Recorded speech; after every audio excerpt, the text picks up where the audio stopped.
The Galactic Research Station hung in orbit like a metal jewel against the darkness of space. Inside, scientists from a dozen different worlds crowded into Lab 7, their various eyes and sensory organs fixed on 3 crystalline eggs sitting under bright containment lights. Dr. Richards, the station's chief xenobiologist, checked his instruments for the 100th time that hour. His hands trembled slightly. He had spent the last 4 years studying these eggs, and finally, after all the waiting and all the careful temperature adjustments, they were ready to hatch. The eggs themselves were beautiful in a way that transcended species. They pulsed with an inner light that shifted between gold and deep crimson, and if you pressed your ear close enough, you could hear something moving inside. Something alive. Something ancient. These weren't just any eggs. According to every database in the known galaxy, these were Dracovian dragon eggs.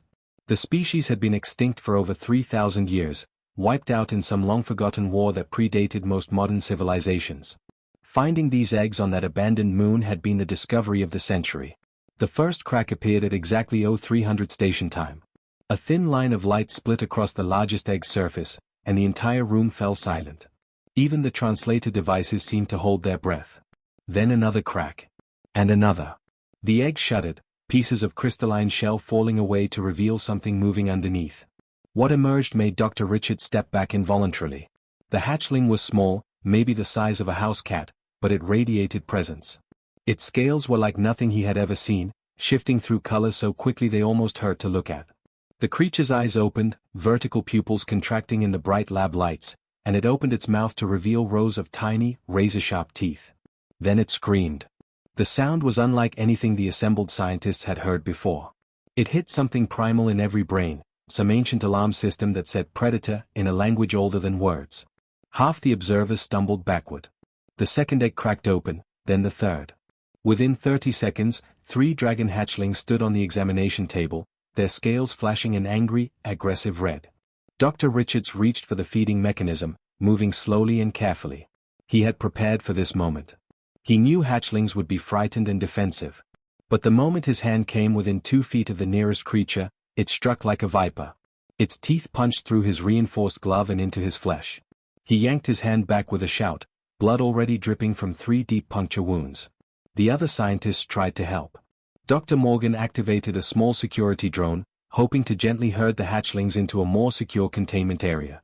The smallest hatchling leaped onto the drone with impossible speed and tore it apart with claws that shouldn't have been strong enough to cut through military-grade alloys. Sparks flew. The drone's power core sputtered and died. Chaos erupted. The hatchlings moved like liquid violence, attacking anything that came close. They didn't seem to be hunting or feeding. They were just terrified and lashing out at a world full of strange beings and stranger smells. Another researcher tried to use a calming gas. The hatchling's scales flashed hot enough to vaporize it before it reached them. Someone suggested stunning them, but Dr. Richards refused. These were the last of their kind. He couldn't risk killing them. Within 10 minutes, the lab was a disaster zone. Equipment lay in pieces.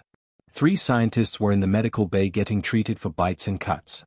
The hatchlings had backed themselves into the far corner of the containment chamber, pressed together, shrieking at anyone who got within 15 feet.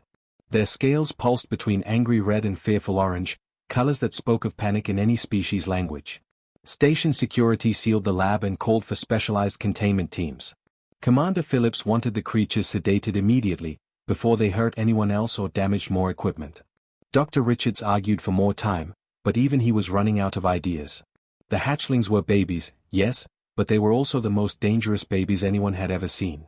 Down the corridor, past the sealed lab doors and the flashing warning lights, Tyler Webb pushed his cleaning cart and wondered what all the noise was about. He was the station's night shift janitor, the only human on a research station that housed 2,000 beings from across the galaxy. He had learned to ignore the strange sounds that came from the labs. Scientists did weird things at all hours. It was probably nothing.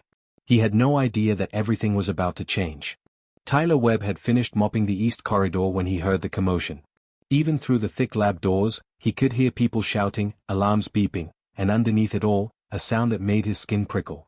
It was like a cat's hiss mixed with a kettle's whistle, but deeper somehow.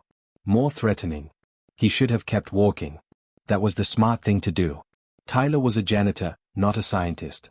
His job was to clean floors and empty trash bins, not get involved in whatever experiments were going wrong in Lab 7. But curiosity got the better of him. He pressed his face against the observation window and looked inside.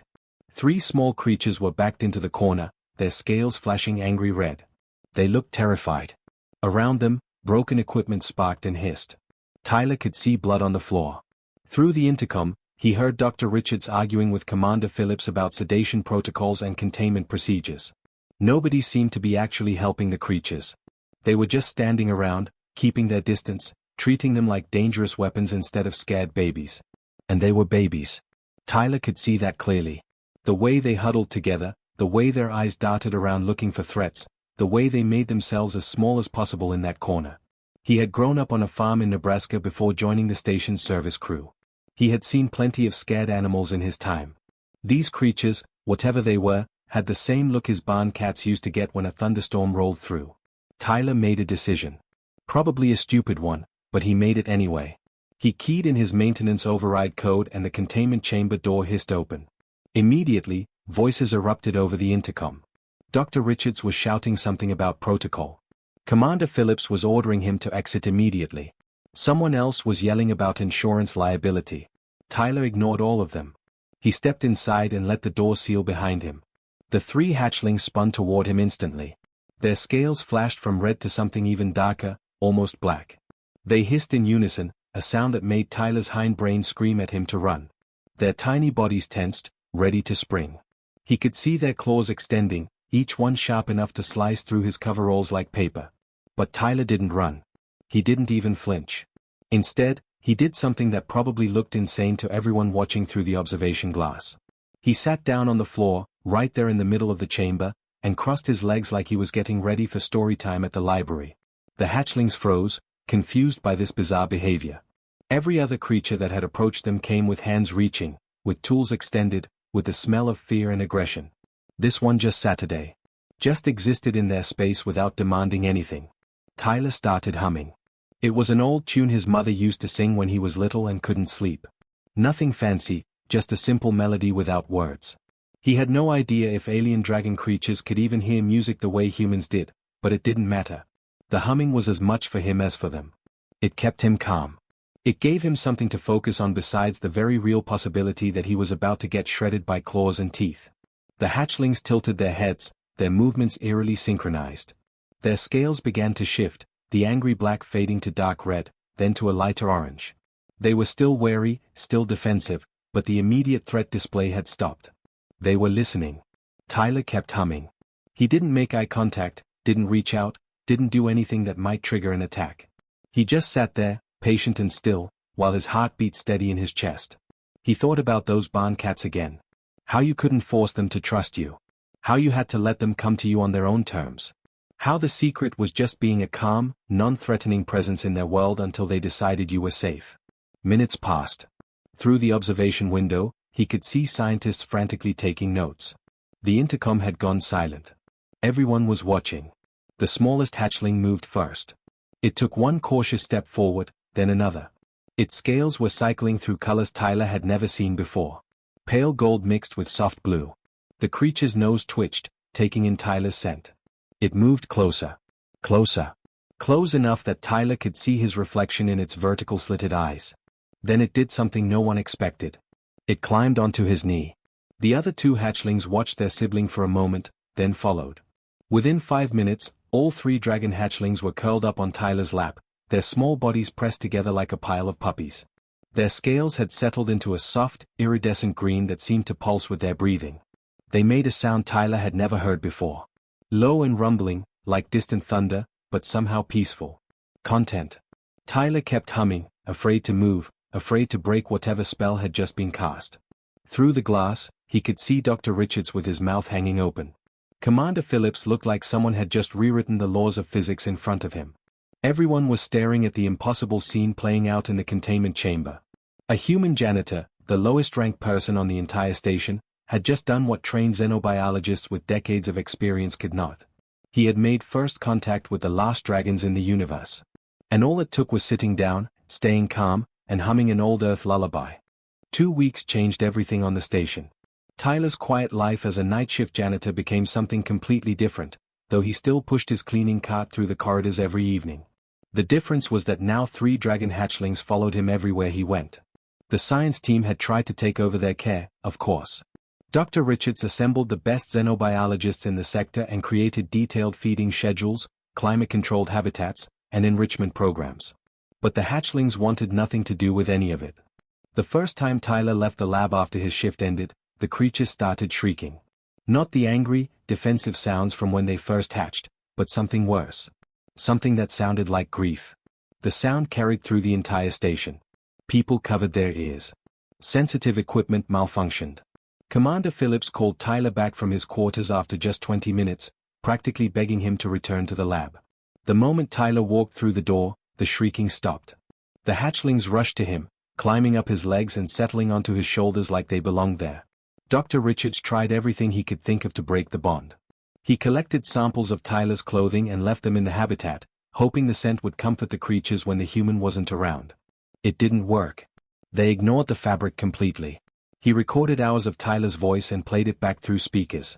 The hatchlings just looked at the speakers with what could only be described as confusion and disappointment. He even set up video screens showing footage of Tyler working, thinking maybe the visual presence would be enough.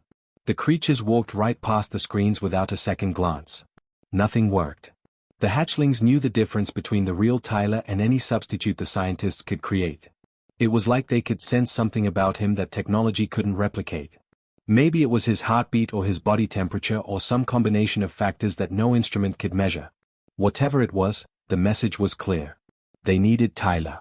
Not his scent or his voice or his image. Him.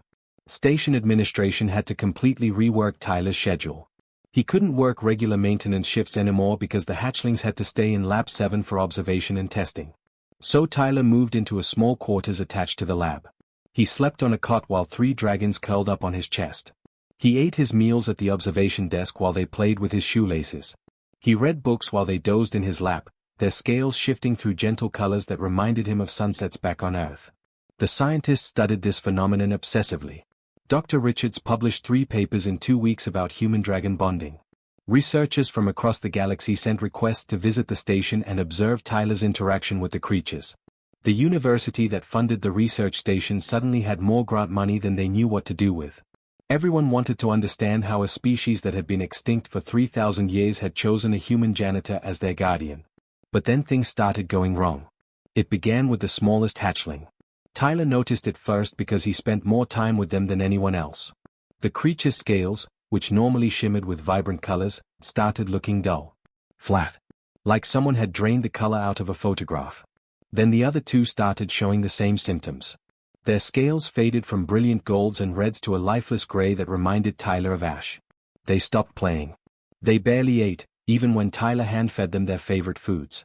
They just lay there in their containment area, getting weaker by the hour. Their eyes, which had been bright and curious, became dim and unfocused. Tyler panicked. He called Dr. Richards at 3 in the morning, his voice shaking. The doctor arrived within minutes, still wearing his sleep clothes, and immediately started running tests. Blood samples, tissue scans, environmental analysis, nutritional assessments. He checked everything twice, then 3 times, looking for answers. What he found made his face go pale. The hatchlings were dying. Their cellular structure was breaking down at a molecular level, and nothing in the station's medical database could explain why. Dr. Richards called in specialists from 4 different worlds. They worked around the clock, running test after test, trying to figure out what was killing these precious creatures. It was Dr. Allen, a radiation specialist, who finally discovered the answer. She was running a deep tissue scan on the largest hatchling when she noticed something strange in its bone structure. The bones were designed to absorb and store a very specific type of radiation, something that didn't exist anywhere on the station or in the surrounding space. She cross-referenced the radiation signature with the data from the moon where the eggs had been found. The match was perfect. The hatchlings needed radiation from their home planet to survive. It wasn't food or water or air that was killing them. It was the absence of something their bodies had evolved to require over millions of years. Their bones were supposed to store this radiation like batteries, using it to fuel their growth and development. Without it, their systems were shutting down. Dr. Richards pulled up the planetary data on his screen and felt his heart sink. The moon where they had found the eggs orbited a planet with one of the most hostile environments in the known galaxy. Acid rain that could dissolve metal in minutes. Atmospheric pressure that would crush most species flat. and radiation levels that would kill an unprotected person in under an hour. Dr. Allen did the calculations 3 times, hoping she was wrong. She wasn't. The hatchlings had maybe 3 days left. After that, their systems would collapse completely. There would be no coming back. Tyler stood at the observation window, watching the 3 creatures that had somehow chosen him out of everyone in the galaxy. They lay together in a pile, barely moving, their once brilliant scales now the color of smoke. He pressed his hand against the glass and made a promise he had no idea how to keep. He would save them. Somehow. Commander Phillips had called an emergency meeting in the station's main conference room. Representatives from the Galactic Council appeared on the main view screen, their various faces showing different expressions of concern and calculation. Dr. Richards presented the situation clearly. The hatchlings were dying. They needed to return to their home planet's surface. The rescue mission would require traveling through one of the most dangerous atmospheres in known space. The Council's response was immediate and predictable. Denied. The risk was too high. They couldn't authorize sending trained personnel into an environment that hostile for 3 animals, no matter how rare or valuable. The insurance alone would bankrupt the research program. Besides, the statistical probability of success was less than 30%. It wasn't logical. It wasn't practical. It wasn't happening. Tyler sat in the back of the room, listening to people debate the lives of 3 creatures like they were discussing a budget report. He felt something building in his chest. Anger, maybe. Or determination. He stood up, interrupting a council member mid-sentence. "I'll go." The room went silent. Everyone turned to look at him. Commander Phillips opened his mouth to say something, probably to tell Tyler to sit down and let the adults talk. But Dr. Richards held up a hand, stopping him. "Tyler, you understand what you're volunteering for? The planet's atmosphere will kill most species in under an hour. The radiation alone." "I understand," Tyler said. His voice was steady. "I'm going. Those creatures chose to trust me. I'm not going to let them down." The council representatives conferred among themselves. Tyler could see the calculations happening behind their eyes. A janitor was expendable in a way that trained scientists weren't. If he died, it wouldn't be a major loss to the research program. Finally, they agreed. Tyler could attempt the rescue mission, provided he signed a waiver absolving the station and the council of all responsibility. Tyler signed without reading it. 20 hours later, he was strapped into a transport pod with 3 dying dragon hatchlings in a specialized containment unit beside him. The pod was designed for emergency planetary evacuations, not for carrying people into hell, but it would have to work. Tyler wore the best environmental suit the station had, though Dr. Richards had warned him it was designed for maybe 2 hours in that environment. Maybe. The descent began. The pod shook like it was trying to tear itself apart. Tyler held the containment unit close, his gloved hands pressed against the transparent surface. He could see the hatchlings inside, curled together, barely moving. Their scales were almost completely gray now, with just the faintest flicker of color remaining. He could feel their heartbeats through the glass, weak and irregular. "Come on, guys," he whispered. "Stay with me. We're almost there." The pod's hull began to glow red as it hit the upper atmosphere. Warning lights flashed across Tyler's helmet display. Radiation levels rising. Atmospheric pressure increasing. Temperature spiking. His suit's AI kept reporting problems in a calm, emotionless voice that made everything feel worse somehow. Through the viewport, Tyler could see the planet's surface approaching. It looked angry. Clouds swirled in violent patterns, lit from within by constant lightning storms. The ground below was a nightmare landscape of jagged rocks and steaming vents. This was where dragons had evolved, in a place that seemed designed to kill anything soft or weak. The pod hit the ground hard enough to rattle Tyler's teeth. His suit alarms were screaming now. Radiation critical. Life support at 60% and dropping. He had maybe an hour before the suit systems failed completely. Maybe less. Tyler grabbed the containment unit and kicked open the pod door. Outside, the wind howled like a living thing. Rain fell in sheets, and where it hit the pod's hull, it sizzled and smoked. Acid rain. Great. Tyler's suit could handle it, but he needed to move fast. He consulted the navigation data Dr. Richards had loaded into his helmet. The nesting valley was 3 kilometers northeast. Tyler started walking, or more accurately, stumbling through the hostile terrain. The containment unit wasn't heavy, but the wind kept trying to rip it from his hands. 30 minutes later, he found it. The valley opened up before him like something from a dream. Crystal formations jutted from the ground at impossible angles, some as tall as buildings. They hummed with energy, vibrating at a frequency Tyler could feel in his bones. The radiation here was intense enough that his suit's alarms had gone from screaming to just a constant, defeated beep. Tyler set down the containment unit and opened it with shaking hands. The hatchlings barely moved as he lifted them out one by one, placing them on the crystalline ground of their ancestral home. For a moment, nothing happened. Tyler's heart sank. Maybe they were too far gone. Maybe he was too late. Then the smallest hatchling's scales flickered. Just once, a brief flash of gold. Then again, stronger. The creature raised its head, its eyes focusing for the first time in days. It opened its mouth and drew in a deep breath of the toxic air that would kill any human in seconds. The change was incredible. Color flooded back into the hatchling's scales like someone had turned on a light inside it. Brilliant gold and deep crimson blazed across its body. The other two hatchlings stirred, responding to the same ancient energy flowing up through the crystal formations. Tyler watched as the three creatures that had been dying just hours ago began to transform. They grew. Not slowly, but visibly, their bodies expanding like they were being inflated. Their scales grew brighter, more vibrant, shifting through colors Tyler didn't have names for. Within minutes, they had doubled in size. Then tripled. The tiny hatchlings that had fit in his lap were now the size of large dogs, and still growing. They were home. They were healing. They were going to survive. Tyler's suit beeped urgently. Life support at 20%. He had maybe 15 minutes before it failed completely. He didn't care. He sat down on the crystal ground and watched three dragon hatchlings become what they were always meant to be. Tyler woke up in the medical bay with the worst headache of his life. Every alarm in his body seemed to be going off at once, telling him he had done something incredibly stupid and survived it anyway. His vision was blurry, and there was a steady beeping sound that he eventually realized was a heart monitor. He tried to sit up, and immediately a nurse, some species he didn't recognize, gently pushed him back down. "Easy," the nurse said through a translator. "You've been unconscious for 18 hours. Your body went through significant radiation exposure." The memories came flooding back. The planet. The Crystal Valley.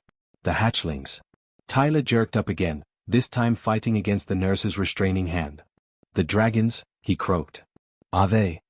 "They are fine," Dr. Richard said, appearing at his bedside. The scientist looked like he hadn't slept in days.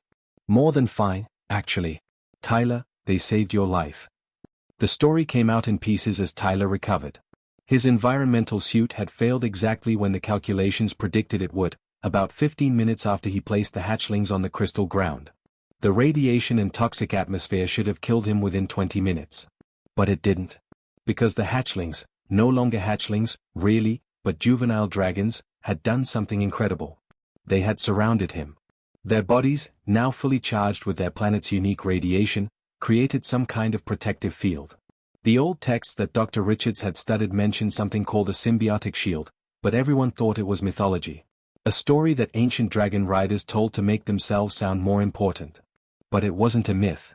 It was real. The dragons kept Tyler alive for 4 hours in an environment that should have killed him in minutes. They maintained that shield, drawing on their own energy reserves, until the rescue shuttle arrived. When the medical team found him, Tyler was unconscious but stable. And 3 dragons, now the size of ponies, stood guard over their human-like living statues. They didn't attack the rescue team, but they made it very clear that Tyler wasn't going anywhere without them. The medical team had tried to separate them for the flight back. The dragons had other ideas. Eventually, Commander Phillips made the decision to expand the shuttle bay and let all 4 of them travel together. It was either that or leave them all on the planet's surface, and nobody wanted that on their conscience. Recovery took 2 weeks. Tyler spent most of it in the medical bay, his body slowly purging the radiation and healing from the exposure. The dragons never left. They couldn't fit in the actual medical room, so they camped outside the door, watching through the observation window. Anytime a doctor or nurse approached, 3 pairs of eyes tracked their every movement. Not threatening, exactly, but definitely protective. The station changed while Tyler was recovering. Commander Phillips called him in for a meeting once the doctors cleared him for light duty. The commander offered Tyler a promotion on the spot. Chief Xenobiological Handler, with a salary that made Tyler's eyes go wide. He would oversee all interactions between the station and rare or dangerous species. He would have an office, a research team, and actual authority. Tyler thought about it for exactly 3 seconds before declining. He appreciated the offer, he really did, but he liked his job. He liked the quiet of night shifts, the simple satisfaction of clean floors and organized supply closets. He didn't want to sit in meetings or manage personnel or write reports. He just wanted to do his work and take care of 3 dragons who, for some reason, had decided he was worth trusting. Commander Phillips looked surprised, but accepted the decision. Tyler went back to his janitorial duties, though now he had 3 massive companions prowling the corridors beside him. The dragons had grown even more during their time on the planet's surface. They were the size of horses now, with wingspans that made navigating the station's corridors interesting. Their scales shimmered with colors that seemed to shift based on their mood, and when they were content, which was most of the time when Tyler was around, they glowed with a soft, warm light. But something bigger was happening beyond the station. Dr. Allen started a research program dedicated entirely to studying human-alien bonding. Scientists from across the galaxy submitted proposals to study this phenomenon. How could a species as young and technologically primitive as humanity form bonds with creatures that every other species found impossible to approach? The answer, they discovered, had to do with evolution. Most spacefaring civilizations had spent thousands of years optimizing themselves. They had engineered away inefficient emotions, irrational attachments, and wasteful compassion. They operated on logic and efficiency because that's what built starships and faster-than-light drives. They had evolved into something better than their ancestors. Except they had lost something in the process. They had forgotten how to connect. How to care for something simply because it needed care, without calculating the benefit. How to sit quietly with a frightened creature and just exist beside it until it felt safe. Humans hadn't forgotten. Humans, isolated on their little planet until recently, still carried all those ancient, inefficient traits. They formed irrational attachments to animals. They cried at sad movies. They risked their lives for creatures that couldn't offer anything in return except trust. The rest of the galaxy had evolved past all that. And in doing so, they had made themselves incapable of the very thing Tyler had done almost instinctively. The Galactic Council took notice. Within a month, they started recruiting humans for conservation programs across dozens of worlds. Species that had been impossible to study, too aggressive or too frightened to approach, suddenly became accessible when humans were involved.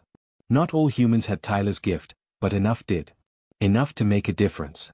Tyler pushed his cleaning cart through the station's main corridor, 3 dragons walking beside him like the galaxy's strangest honor guard.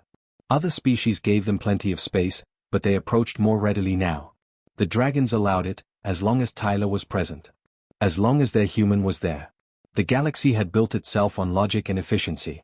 They had created wonders through cold calculation and optimization. But they had forgotten that sometimes the most powerful force in the universe isn't intelligence or technology. Sometimes it's just a person willing to sit on the floor with something scared and show it that it's safe. Sometimes it's just kindness. And that was something humans had never evolved away from.